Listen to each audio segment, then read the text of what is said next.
Vivre maintenant, chapitre 11. Transcender la loi karmique.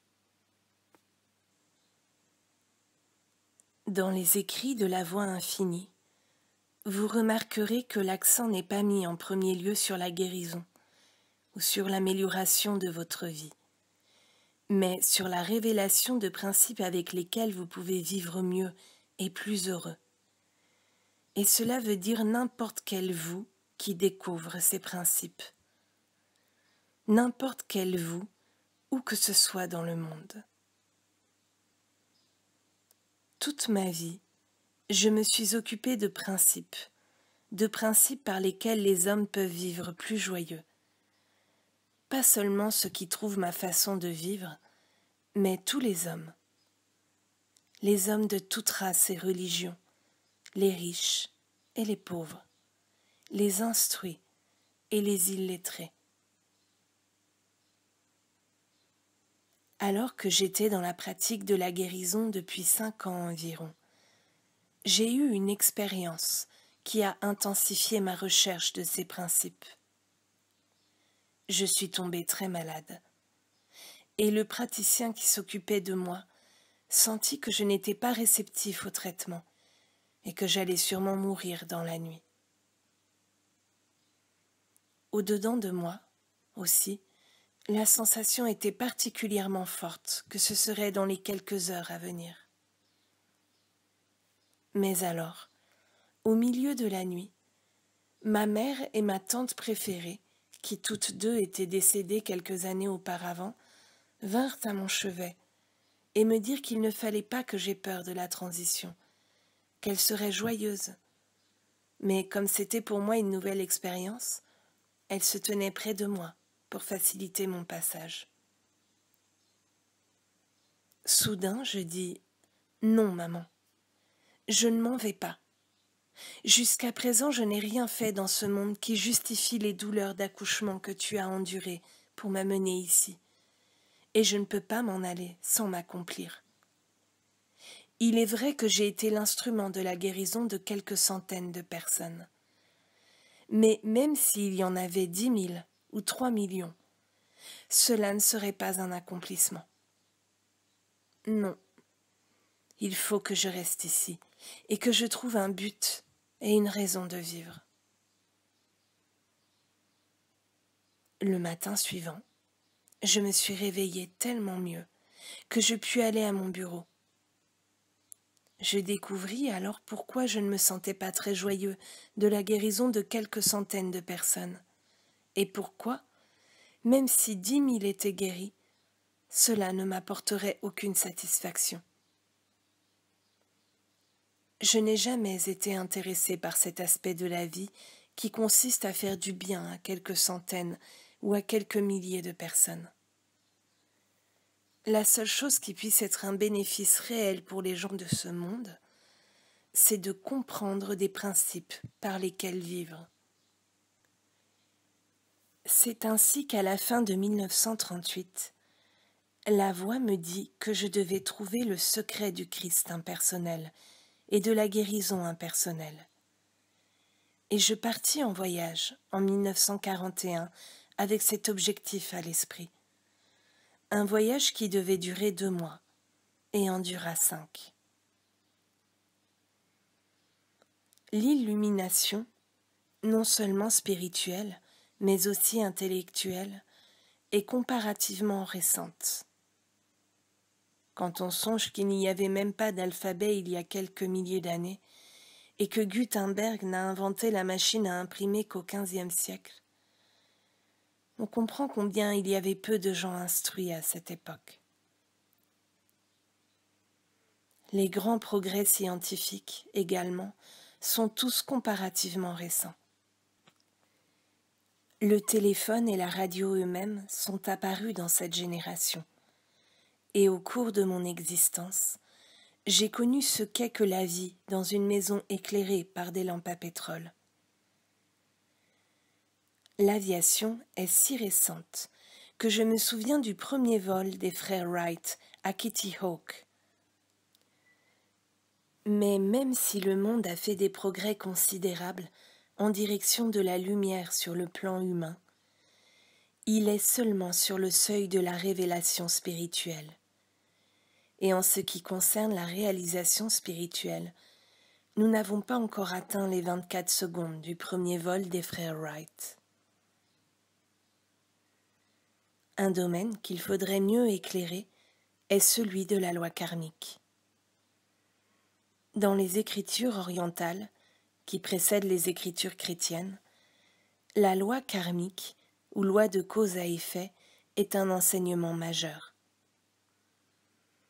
Cette loi a maintenu certaines parties de l'Orient dans une telle stérilité intellectuelle et spirituelle que même de nos jours, des millions et des millions de gens ne font aucun effort pour améliorer leur sort, à cause de la croyance que c'est leur karma de souffrir dans cette existence, et peut-être dans des existences à venir, jusqu'à ce qu'ils aient purgé ce karma.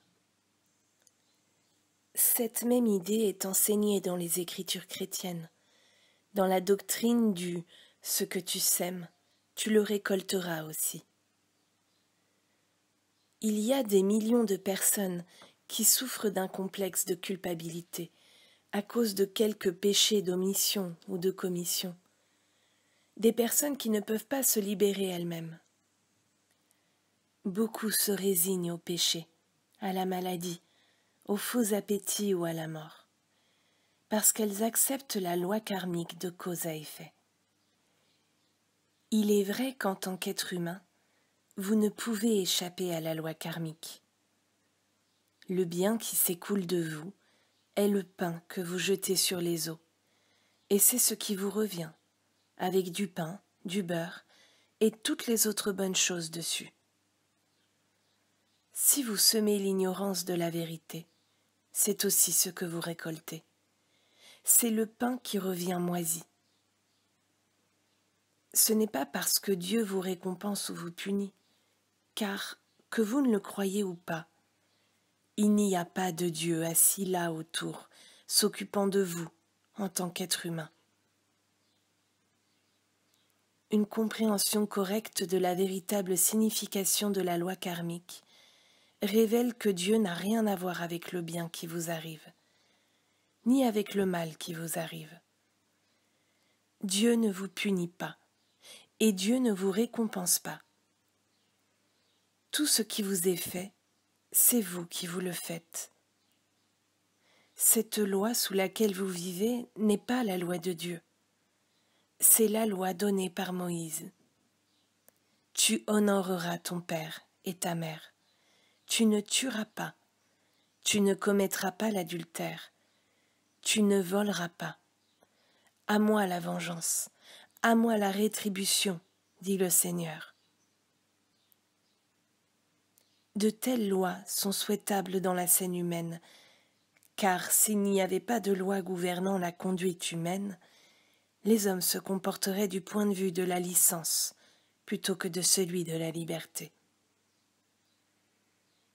Tant que vous vivez sous la loi, il est folie de croire que vous pouvez échapper à la pénalité de sa violation. Tant que vous êtes au milieu des pensées matérielles et de la complaisance matérielle, ne soyez pas surpris si vous récoltez le mal matériel autant que le bien matériel. Autrement dit, il y a une loi karmique dans le monde humain, une loi de cause à effet, et si vous la violez, vous souffrez de cette violation. Malheureusement, il peut y avoir une période où vous ne savez pas que vous violez cette loi. En fait, peut-être êtes-vous en train de la violer en permanence, par ignorance il est vrai, mais vous la violez tout de même, et cela vous laisse un sentiment de désespoir. Mais il y a de l'espoir. Quels qu'aient été vos péchés d'omission ou de commission, et quelles que soient où aient été vos erreurs de matérialité, ou les lois matérielles sous lesquelles vous vous êtes mis, tout cela peut prendre fin en une seconde, par un seul toucher de la grâce. Mais alors, vous ne devez plus pécher. Si vous retournez au même état de conscience qui vous a amené à ces erreurs, vous vous attirerez les mêmes résultats, mais cette fois pire, parce que maintenant vous en savez davantage. Car celui qui sème pour sa chair moissonnera de la chair la corruption, signifie qu'en suivant un état de conscience matérialiste, vous récolterez la matérialité. Pas nécessairement la mauvaise matérialité, car elle peut être bonne, mais qu'elle soit bonne ou mauvaise, ce sera de la matérialité. Ce ne sera pas de la spiritualité. Quand vous semez pour l'esprit, en revanche, c'est tout autre chose. Il n'est pas dit que vous récolterez alors du bon. Il est dit, celui qui sème pour l'esprit moissonnera de l'esprit la vie éternelle, l'éternité ou l'immortalité. Dans la mesure où vous connaissez la vérité vous libérera du sens matériel. Mais dans la mesure où vous vous adonnez au sens matériel, même bon, vous récolterez le sens matériel, parfois bon et parfois mauvais. C'est la loi karmique. Mais souvenez-vous, vous n'êtes sous la loi karmique que jusqu'au moment où vous parvenez à la réalisation de la grâce. Bien que la voie infinie projette un éclairage tout à fait nouveau sur l'enseignement du karma et de la loi karmique, peu d'étudiants ont perçu la différence entre l'approche traditionnelle de ce sujet et celle de la voie infinie, qui enseigne que lorsque vous vous élevez au-dessus de la conscience humaine, dans la conscience spirituelle, il n'y a pas de loi karmique. Il n'y a pas de loi de cause à effet, pas de loi de ce que tu sèmes, tu le récolteras aussi.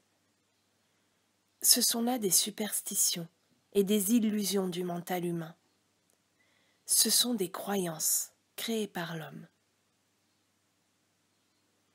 Pendant des générations, il y a eu une croyance, presque une loi, qu'être assis dans un courant d'air ou avoir les pieds mouillés vous faisait attraper un rhume. Mais dans le Reader Digest d'août 1963, il y a un article décrit par le docteur Louis Lasagna, professeur à l'école médicale Johns Hopkins, déclarant qu'être assis dans un courant d'air ou avoir les pieds trempés n'est plus reconnu par le corps médical comme cause du rhume. La question se pose alors, est-ce que personne n'a jamais attrapé un rhume en étant dans un courant d'air ou en ayant les pieds mouillés? Bien sûr, c'est arrivé à des millions de gens, mais pas à cause du courant d'air, ni à cause des pieds mouillés, mais parce qu'ils avaient été soumis à la croyance en cette loi. Mais aujourd'hui, cela n'est plus reconnu comme étant une loi. Donc, si la médecine peut changer d'avis au sujet de cette loi et d'autres lois, ceux qui sont dans le monde métaphysique devront admettre qu'eux aussi se sont trompés en ce qui concerne quelques-unes de leurs théories préférées. Il y a eu une mauvaise interprétation de la maxime « ce que tu sèmes, tu le récolteras aussi ». Ce que tu sèmes, tu le récolteras aussi, ou la loi karmique, n'opère qu'au niveau humain de la conscience. Pour la conscience à 4 dimensions, il n'y a pas de loi karmique. Chacun d'entre vous a vu la loi karmique se briser de nombreuses fois. Chaque fois qu'une maladie infectieuse ou héréditaire a été surmontée par le traitement métaphysique, la loi de cause à effet a été brisée. Et il a été prouvé qu'il n'y a pas une telle loi. Dans la conscience spirituelle, il n'y a pas de loi de maladie, pas de loi de cause à effet, pas de loi de ce que tu sèmes, tu le récolteras aussi. Même si nous sommes tous sous la loi karmique jusqu'à un certain point, elle n'est pas l'absolu de votre vie ou de la mienne, car dans la mesure où la grâce nous touche, nous en sommes libérés. Nous souffrons moins de l'infection et de la contagion, des périodes de crise ou de prospérité, des changements dans les systèmes politiques ou économiques. Dans une certaine mesure, ceux d'entre vous qui sont parvenus assez loin dans le déploiement spirituel pour lire ce livre sont sous la grâce. Mais même si vous n'avez pas atteint la plénitude d'une vie par la grâce, chacun de vous devrait maintenant savoir comment surmonter les effets de la loi karmique. Si quelqu'un vient à vous malade, à cause de l'action d'une loi matérielle d'une sorte quelconque, par le péché, les faux appétits ou les faux désirs, la plupart d'entre vous savez qu'en vous retirant dans votre être intérieur et en faisant le contact avec l'esprit, vous libérerez cette personne, et elle est guérie du rhume, de la tuberculose, du cancer, de l'alcoolisme, du jeu ou de la drogue, ou même de difformités physiques. La souffrance est le résultat d'une violation de la loi karmique. Et si par votre état de conscience éclairé, vous êtes à même de libérer un individu, vous avez brisé la loi karmique. Par la grâce, en étant touché par l'Esprit de Dieu, vous avez libéré cet individu de la punition de la loi. Chaque fois que vous êtes un instrument à travers lequel une guérison se produit, chaque fois qu'une personne contacte votre conscience et obtient une certaine mesure de liberté, chaque fois que quelqu'un est guéri d'une maladie dont il souffre pour avoir violé la loi, votre réalisation de la grâce divine le libère des effets de la loi karmique. Chaque fois que vous apportez le pouvoir de la grâce dans l'expérience de quelqu'un qui a péché et en subit les conséquences, selon le sens humain, il est libéré des effets de ses propres péchés par le pouvoir de la grâce. La grande sagesse révélée par la voie infinie dans la guérison des malades et la transformation du pécheur, c'est qu'en face d'un patient, vous devez vous élever loin au-dessus de l'idée de savoir s'il récolte selon la chair ou selon l'esprit. En fait, vous devez laisser votre patient tranquille. Vous ne pouvez pas le prendre dans notre pensée. Peu importe que vous traitiez un saint ou un pécheur, ou que vous traitiez une personne qui a un petit rhume ou une autre qui en soit au stade ultime du cancer. Vous devez oublier tout cela et vous élever au-dedans de votre propre être, au-dessus de la cause à effet, jusqu'à ce que vous parveniez à ce royaume de Dieu au-dedans. Alors, le Christ prend la relève, et cet esprit de Dieu, le même esprit qui a ressuscité Jésus d'entre les morts, ranimera votre corps mortel et celui de votre patient ou étudiant. Certains d'entre nous ont été témoins de ce pouvoir de la grâce dans notre travail dans les prisons. Nous avons vu des prisonniers qui étaient punis pour des choses pour lesquelles ils devaient humainement être punis, mais qui, lorsqu'une impulsion en eux les faisait se tourner vers la recherche de Dieu, étaient libérés sur parole, pardonnés, ou libérés d'une manière ou d'une autre de la sentence qui avait été prononcée pour eux. La loi karmique les aurait maintenus esclaves de leurs crimes, et ils auraient, selon les normes de la justice humaine, purgé toute la durée de leur peine en prison. Ce n'est pas ainsi sous la loi divine, où l'on pardonne 70 fois 7 fois, et où l'on ne condamne pas. C'est la grâce divine qui libère un homme de la punition qui est son dû, de la punition légale ou physique qu'il a encourue pour ses actions. C'est par la grâce que ces lois sont écartées, par votre propre expérience et par celle de ceux qui vous entourent. Vous savez que la réalisation spirituelle a libéré des individus quand ils ont été punis pour avoir violé les lois médicales et ont ainsi contracté une pneumonie ou une fièvre. La grâce a transcendé la loi. Il y a des années, il me vint la réalisation que la loi karmique agit dans l'expérience de chaque être humain. Dans cet état humain de conscience qui vit sous la loi de cause à effet, chaque initiative, consciente, inconsciente ou subconsciente, fait des victimes. En outre, si une personne maintient quelqu'un esclave de la loi karmique, elle aussi y est soumise, et elle en subira les conséquences. Quand ceux qui ont besoin d'aide viennent à vous, il est facile de voir que la loi de cause à effet est à l'œuvre. Quelle que soit la maladie ou la discorde, c'est le résultat d'une loi karmique universelle. C'est alors qu'intervient votre rôle, en les libérant et en étant libérés vous aussi. Même si en tant qu'être humain vous êtes sous la loi, une fois que vous avez reconnu le fait que vous ne souffrez qu'à cause de l'acceptation universelle de la loi karmique, vous laissez tomber la loi. Comment faites-vous cela? En reconnaissant que la loi de cause à effet n'est pas un pouvoir. Seule la grâce est un pouvoir. La loi n'agit que dans la croyance, et une violation de la loi n'est qu'une croyance.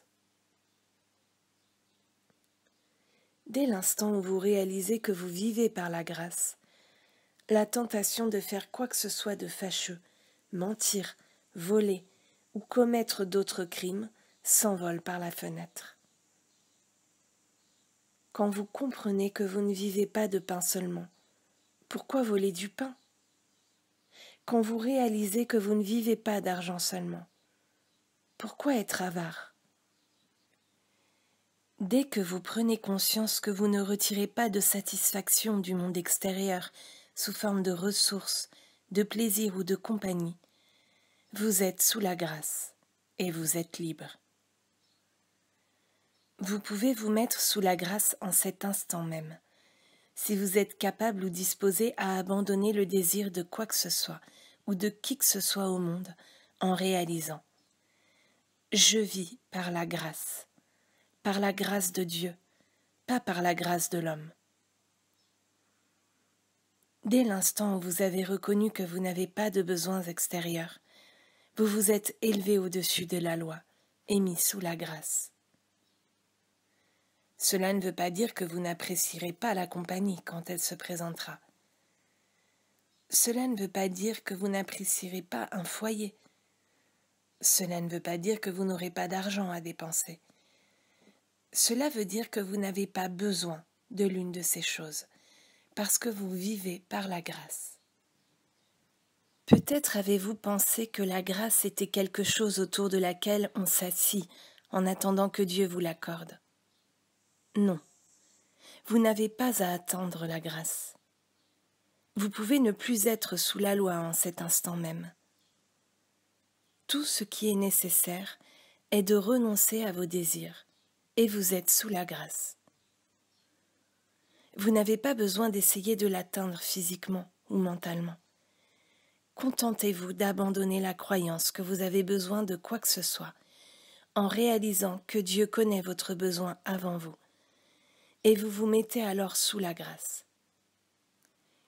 Dès l'instant où vous savez que vous êtes un avec Dieu, co-héritier avec Christ en Dieu, vivant dans votre unicité avec Dieu et réalisant que vous n'avez besoin de rien ni de personne, vous êtes sous la grâce.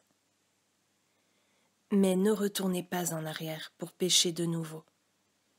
Ne retournez pas demain à la peur du manque, du péché, des faux appétits ou à la peur de la maladie.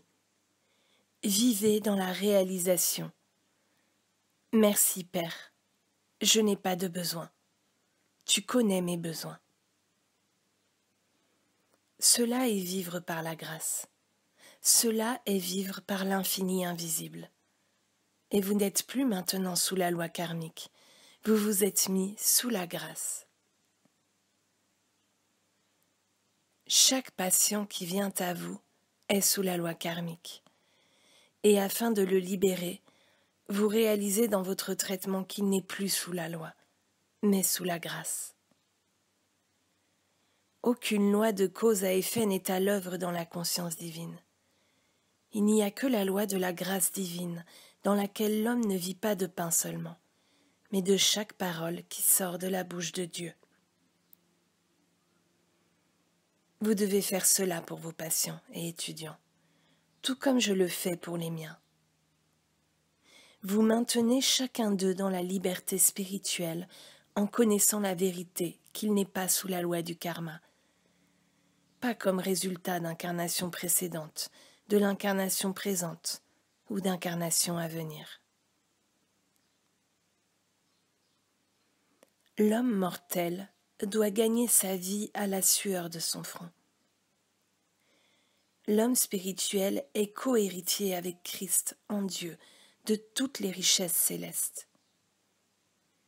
Vous êtes cet homme spirituel quand l'Esprit de Dieu demeure en vous. Quand vous en venez à reconnaître que vous ne vivez pas sous la loi de cause à effet, qui n'est pas en réalité une loi.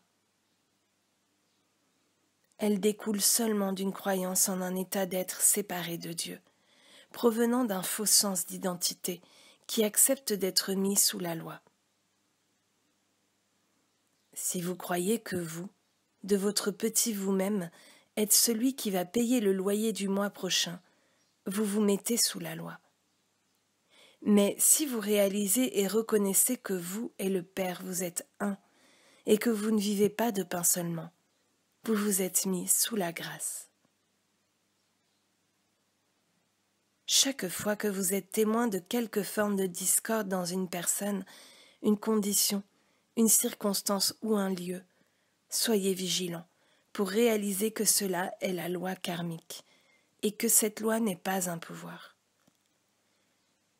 Ni la circoncision, ni l'incirconcision n'a de valeur. La créature nouvelle n'est pas sujette à ce qu'elle fait ou ne fait pas, mais à la grâce de Dieu. Lorsque vous êtes témoin d'une quelconque forme d'erreur, ce que vous devez faire est de libérer la victime de la loi du karma. La libérer de la loi de cause à effet, parce que celle-ci n'a jamais été une loi. Le Fils de Dieu a le pouvoir de pardonner les péchés sur la terre, et vous, dans votre filiation divine, vous pouvez parcourir cette terre en pardonnant les péchés et en guérissant les maladies. Cela ne veut pas dire que tous ceux qui toucheront votre conscience y seront réceptifs, car il y en a qui se maintiennent sous la loi avec rigidité, et même si on leur donnait la liberté, ils se hâteraient de revenir à leur état d'esclavage antérieur. On peut donner la liberté aux gens, mais aucun pouvoir sur terre ne peut la leur faire conserver. Les Hébreux ont dû aller à la recherche d'un roi pour les gouverner. D'autres doivent rejoindre des sociétés ou des unions, et certains ont besoin de trouver d'autres genres d'associations pour eux-mêmes, parce qu'ils ne peuvent pas assumer les responsabilités de la liberté. On ne peut pas donner la liberté à tout le monde, parce que tout le monde n'est pas prêt à l'accepter. Mais on peut la donner à tout le monde spirituellement et silencieusement, et ceux qui y sont prêts la recevront. Ceux qui n'y sont pas prêts devront poursuivre leur chemin pendant un certain temps, mais ce qu'ils font ne vous concerne pas. Ce qui vous concerne, c'est ce que vous faites. Si vous maintenez un individu esclave de la loi du karma, vous en êtes esclave aussi. Si vous le libérez, vous vous libérez vous-même, parce qu'il n'y a qu'une seule individualité. Ce que vous faites à un autre vous revient. Le pain que vous jetez à la surface des eaux vous revient. Vous ne souffrez que parce que vous vous maintenez sous la loi de cause à effet, mais vous pouvez aller sur les eaux de la vie en réalisant qu'en tant qu'enfant de Dieu, vous n'êtes plus sous la loi, mais sous la grâce. Chaque fois qu'une discorde se présente dans votre expérience, contentez-vous de lui sourire. Oui, ceci appartient encore à la loi, mais je suis sous la grâce, et cette loi n'est pas un pouvoir. Cette loi ne lie pas l'enfant de Dieu. Il n'y a pas de loi karmique excepté ce que les hommes s'attachent à eux-mêmes en acceptant cette loi. Si vous appreniez à vos enfants que 2 fois 2 font 5, je suis sûre que vous pourriez le leur faire croire et qu'ils en souffriraient à tout jamais. Ils en souffriraient parce qu'ils auraient été élevés sous cette loi ou croyance erronée. Le fait que cela est vrai a été démontré en métaphysique pendant les 90 années passées. Mais cela n'a jamais été révélé de cette manière particulière, une manière qui libère tous les hommes de tout, partout, et leur donne libre accès à leur droit de naissance, la conscience divine, dans laquelle il n'y a pas de loi humaine qui agisse sur eux, car ils sont une loi à eux-mêmes. Je suis la voie, la vérité et la vie. Je suis la loi. Tant que vous n'aurez pas été libéré dans votre véritable identité, il y aura des lois qui agiront sur vous. Mais ce ne sera pas des lois de Dieu. Ce sera des lois créées par l'homme. L'homme a fait des lois religieuses, médicales, juridiques, sociales, commerciales et gouvernementales, et elles sont devenues pour vous des obligations. Mais personne n'a le droit d'établir des lois pour vous, pas même Dieu. Dieu est la loi pour lui-même et pour sa propre vie, vécue en tant que vous et en tant que moi. Cela vous amènera finalement à ce qui est sans aucun doute l'une des révélations les plus profondes de la voie infinie. Il faut éliminer de votre vie le sens personnel de « je ». Et c'est dans la mesure où vous réussirez à faire cela que vous connaîtrez une vie réussie et joyeuse.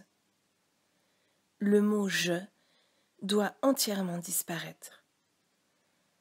Vous devez accepter d'abandonner le bon aussi bien que le mauvais sens de ce petit « je ». Vous devez être disposé à renoncer aux récompenses aussi bien qu'aux punitions. Cette révélation a sa source dans les mots du Christ Jésus qu'il a énoncés dans les passages suivants. « Pourquoi m'appelles-tu bon ? Un seul est bon, c'est Dieu. Le Fils ne peut rien faire de lui-même. Il ne fait que ce qu'il voit faire au Père. Si je porte témoignage de moi-même, mon témoignage n'est pas vrai. De moi-même, je ne peux rien faire. Ma doctrine n'est pas de moi, mais de celui qui m'a envoyé. » Il y a des années, j'ai essayé d'enseigner à nos étudiants la voie du milieu, mais il y a eu une grande résistance. C'était à un moment où tout le monde voulait prier pour la paix, et je leur dis « Supposez que vous appreniez que la Russie va lâcher une bombe atomique sur nous ce soir. Est-ce que vous seriez favorable à ce que nous leur en lancions une d'abord, ou est-ce que vous laisseriez la Russie la lancer avant nous? Ne me répondez pas maintenant. Pensez-y jusqu'à demain. » Le lendemain matin, la réponse est venue de 2 mères de famille qui me dirent à quel point il leur était impossible d'accepter un tel enseignement maintenant. Je pourrais l'accepter pour moi-même, mais pas pour mes enfants. Il ne peut pas y avoir de paix tant qu'il y a la guerre dans le cœur des hommes, tant que l'instinct de conservation est accepté. Mais si vous pouvez éliminer le mot « je », ni vous ni vos enfants n'auront une quelconque vie à perdre. C'est alors la vie de Dieu, et Dieu peut prendre soin de son bien.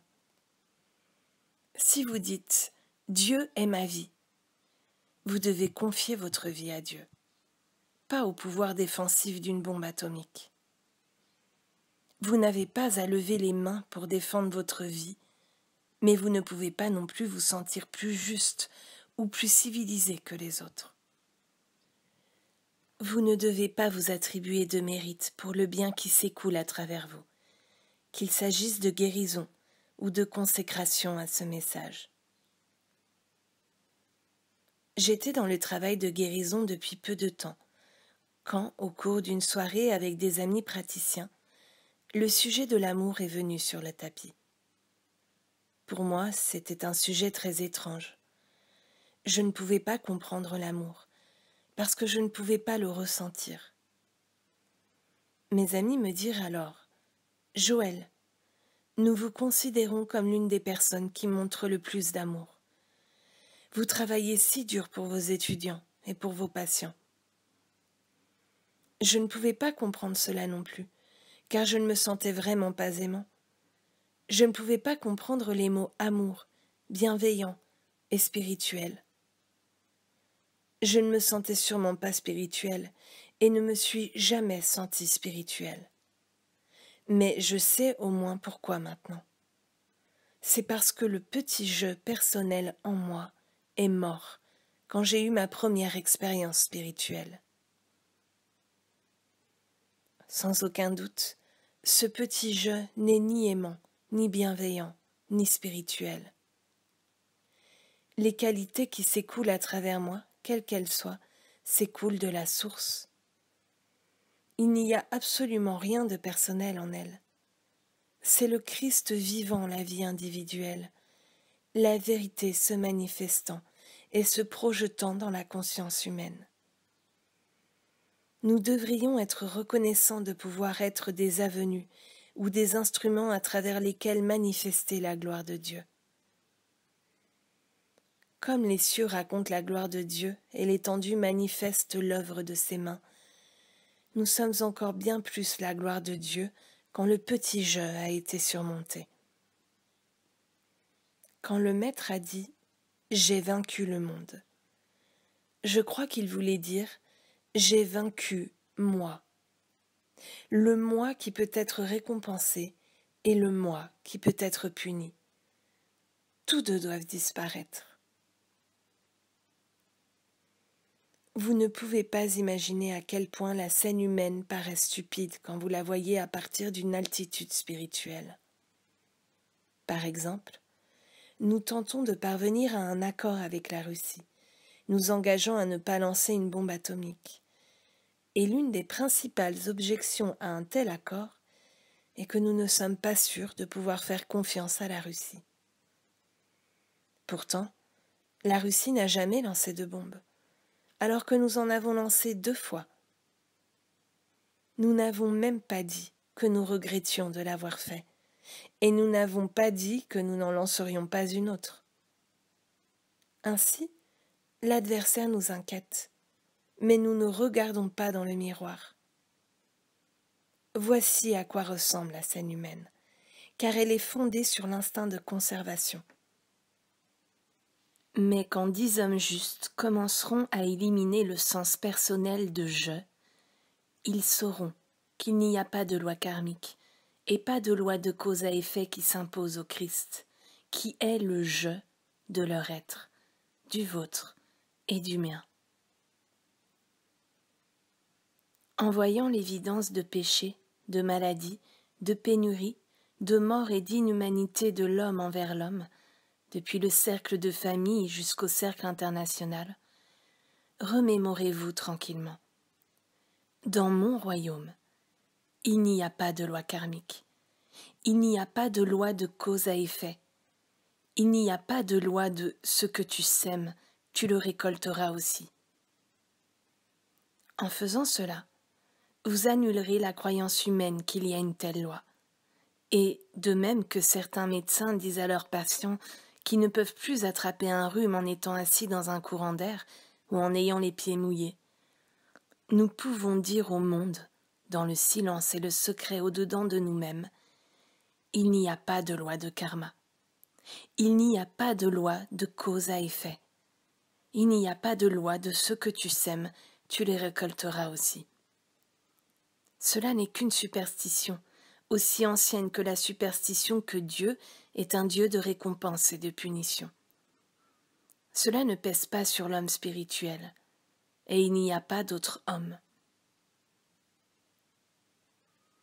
Tout comme la voix infinie a énoncé de nouveau au monde la vérité que Dieu, l'Esprit, est le seul pouvoir, elle donne au monde ces deux principes qui vont libérer ce monde de la domination d'une superstition qu'il en est venu à accepter comme loi. Nous avons été prisonniers du mental pendant des générations, et le mental nous a rendus esclaves de loi. Mais il n'y a qu'une seule loi, la loi de Dieu ou Esprit. Cette loi vous libère et libère tous ceux qui l'acceptent de la domination du mental. À une certaine étape de votre déploiement, vous cessez d'être sous la loi et vous venez sous la grâce. Vous devez alors laisser derrière vous les choses qui sont passées. Vous devez oublier les péchés et les erreurs de votre passé et être une nouvelle créature sous la grâce. En un clin d'œil, même si vos péchés étaient écarlates, vous êtes blanc comme neige. Mais n'apportez pas votre ancien état d'être avec vous pour vous rappeler le passé. Aujourd'hui est un jour nouveau. Aujourd'hui, vous êtes une nouvelle créature, née de nouveau, née en Christ, conçue de manière spirituelle et immaculée, maintenue et soutenue spirituellement. Les méditations varieront de thème, de longueur et de profondeur selon l'occasion du moment. Les méditations ne doivent jamais devenir des formules, ni suivre un modèle, même si au cours d'une journée ou d'une semaine, certains points spécifiques peuvent revenir pour la contemplation et la méditation. Ils ne reviennent pas toujours de la même manière, et les méditations n'auront pas toujours la même durée. Les méditations suivantes sont seulement des exemples de ce qui est sorti de ma conscience et représentent la contemplation de nombreuses facettes de la vie spirituelle. Je veux dire, bien sûr, de ma propre vie spirituelle, puisque je ne peux pas savoir ce qui sort de la conscience d'autres individus qui ont vécu la vie contemplative. Assis en méditation, quand le jour se lève, je reconnais. Ceci est ton jour, le jour que tu nous as donné, et chaque moment de cette journée est rempli de ton esprit, de ta grâce et de ta manne. J'accueille ce jour avec ses tâches et même ses problèmes et ses tentations, sachant que ton esprit remplit chaque moment, sachant que ton esprit remplit ma conscience, sachant que ton esprit remplit mon corps. J'accueille ce jour et toute occasion qu'il m'apportera de manifester ta gloire, ta présence, ta grâce, ta manne. Ta grâce me suffit en toutes choses, dans chaque domaine de ma vie. Ta grâce est la substance de ma journée. Tu m'as donné ta manne, une manne quotidienne, et je viens à toi maintenant pour ma manne d'aujourd'hui. Je ne peux pas vivre de pain seulement. Je dois avoir la parole qui sort de la bouche de Dieu. Parle, Éternel, car ton serviteur t'écoute. Que ta parole me soit révélée en tant que manne pour aujourd'hui, en tant que sagesse pour vivre ce jour, en tant que guide, protection, soutien, ressource. Rien que la manne pour aujourd'hui, ta grâce pour cet instant. Tu as dit, mon enfant, tu es toujours avec moi, et tout ce que j'ai est à toi. Et je viens maintenant recevoir ta grâce, ta manne pour aujourd'hui, déjà établie au-dedans de moi. Je reconnais que de moi-même je ne peux rien faire, que c'est ton esprit qui va au-devant de moi pour aplanir les chemins montueux et me préparer des demeures. C'est ton esprit qui est ma force. C'est ton esprit qui est ma grâce, ma nourriture, mon vin, mon eau.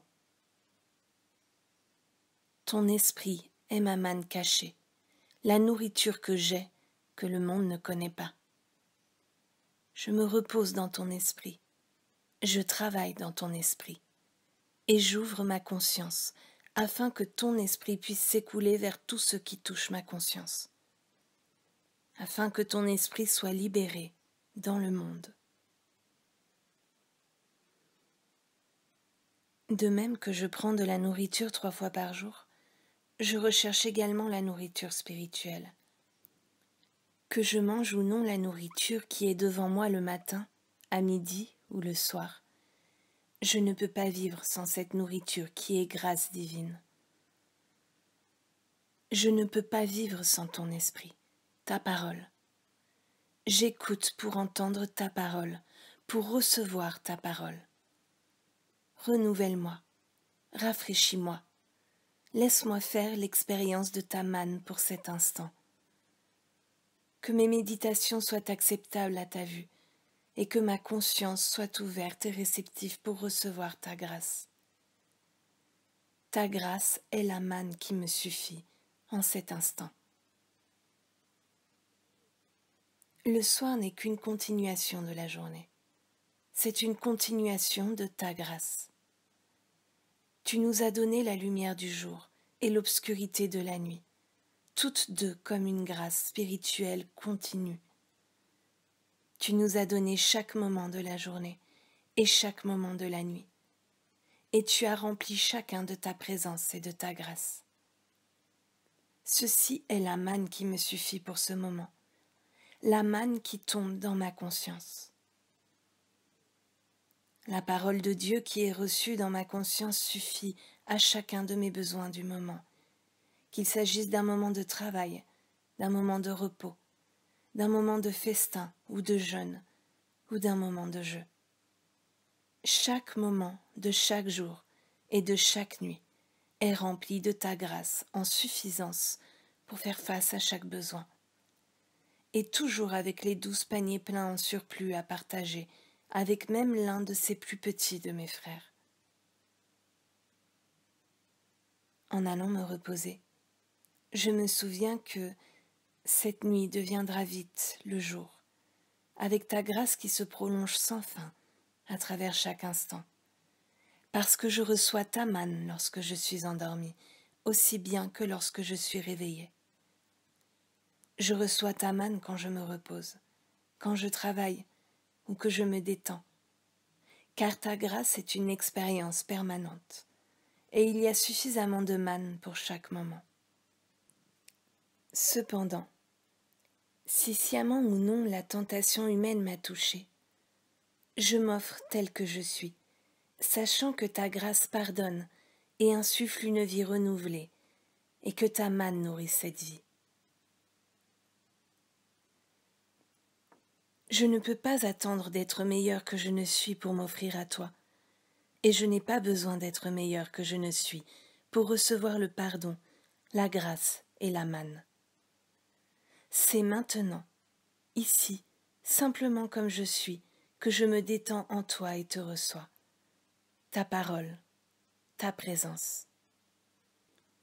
Avez-vous jamais été confronté à un problème et vous êtes-vous demandé comment le résoudre? Alors c'est qu'à ce moment-là, vous avez oublié qu'il n'y a qu'un seul pouvoir et que cette compréhension annule tout besoin de résoudre quoi que ce soit. Avez-vous jamais été appelé à résoudre un problème pour quelqu'un et vous êtes-vous demandé si vous aviez assez de compréhension ou si vous aviez assez de pouvoir Dieu? Si c'est le cas, vous avez révélé à ce moment-là que vous ne connaissiez pas la vérité. Ce n'est pas votre connaissance de la vérité qui résout les problèmes ou qui est pouvoir Dieu. C'est la réalisation que Dieu est le seul pouvoir. Dans cette réalisation, il n'y a pas de problème à résoudre, il n'y a pas de loi à surmonter, il n'y a pas de mot à vaincre. Tout cela constitue l'illusion du sens matériel. Même si vous ne lisez les écrits de la voix infinie que depuis peu de temps, vous devez déjà savoir que Dieu est, et qu'il suffit de savoir cela.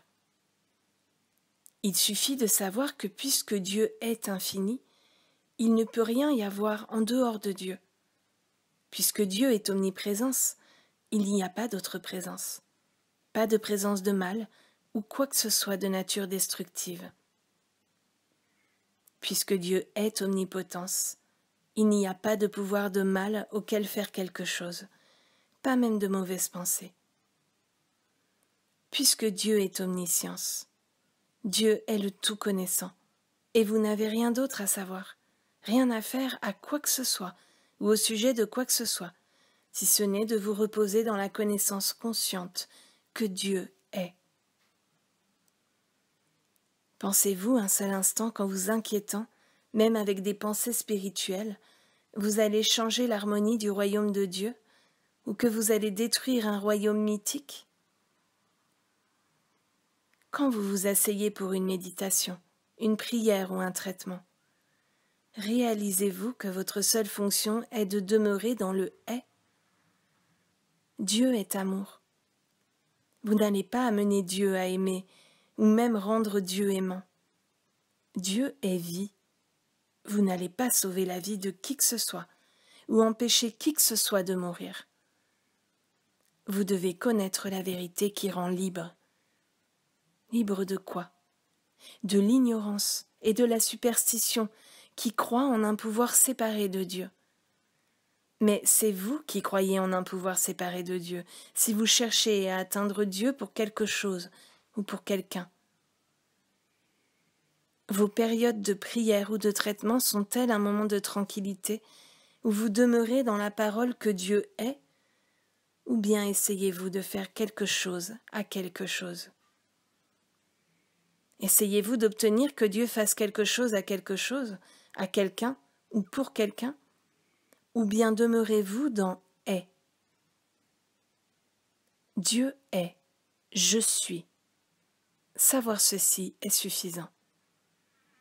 Avez-vous encore peur pour votre patient, pour votre étudiant ou pour votre enfant? Alors faites-vous un traitement à vous-même, jusqu'à ce que vous vous éleviez à la prise de conscience qu'en dépit de toutes les apparences de mal sur la terre, il n'y a pas plus de réalité dans ces apparences que dans une quelconque illusion. Il y a suffisamment de grâce de Dieu et de manne de Dieu pour faire face aux besoins de chaque moment. La connaissance de cette vérité éloigne de vous les doutes ou les peurs, et votre patient ou votre étudiant est instantanément réceptif à votre réalisation consciente que Dieu est. La grâce de Dieu ne dépend de rien, ce qui veut dire que chaque étudiant est assez avancé pour répondre à tout besoin s'il comprend les principes de la voie infinie. Le principe de « est » et le principe de la grâce immédiate et de la suffisance de manne à chaque instant. Dans chaque période de méditation, de prière et de traitement, relâchez tout effort mental, parce que vos efforts mentaux ne peuvent rien faire, sinon vous frustrer et agir comme barrière à la réalisation de l'instantanéité de la paix, de l'harmonie et de la plénitude spirituelle. Entrez tout de suite dans la tranquillité et le calme, en écoutant la petite voix tranquille, car aucune somme d'inquiétude ne profitera à qui que ce soit.